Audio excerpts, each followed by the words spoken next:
asumsi kaitan antara tahun pemilu dengan ekonomi itu sebenarnya mitos semua gitu ya. Kalau saya misalnya mau mengurutkan, Bapak Ibu di sini kan punya portfolio nih, ada yang main saham, ada yang punya deposito, ada yang punya obligasi.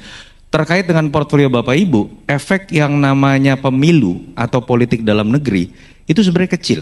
Kalau kita mau urutkan ya, efek dari ekonomi dunia, politik global, politik domestik, ekonomi domestik, baru terakhir tuh politik domestik. Ya. Efeknya kecil sekali selama nggak terjadi konflik besar di skala nasional atau terpilih pemimpin populis yang punya niatan mengubah struktur atau sistem ekonomi kita. Harusnya nggak akan ada goncangan. Malah yang nilainya absolut yang harusnya Bapak Ibu bisa nikmati secara ekonomi adalah yang namanya tahun pemilu itu harusnya bisa mendongkrak agregat konsumsi, spending. Kenapa? Ada 250.000 caleg yang akan bertarung di bulan Februari. Jadi Bapak Ibu jangan bilang lagi politik gila ya Bapak Ibu. Karena berarti Bapak Ibu sedang menuduh ada 250.000 orang sedang mendaftar jadi orang gila gitu kan, kira-kira gitu.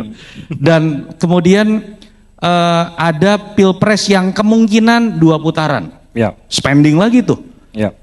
Februari lalu kemudian akhir Juni. Ya. Dan pertama kali dalam sejarah di Indonesia kita akan punya yang namanya pemilu pilkada serentak di tahun yang sama juga. Sebelumnya belum pernah.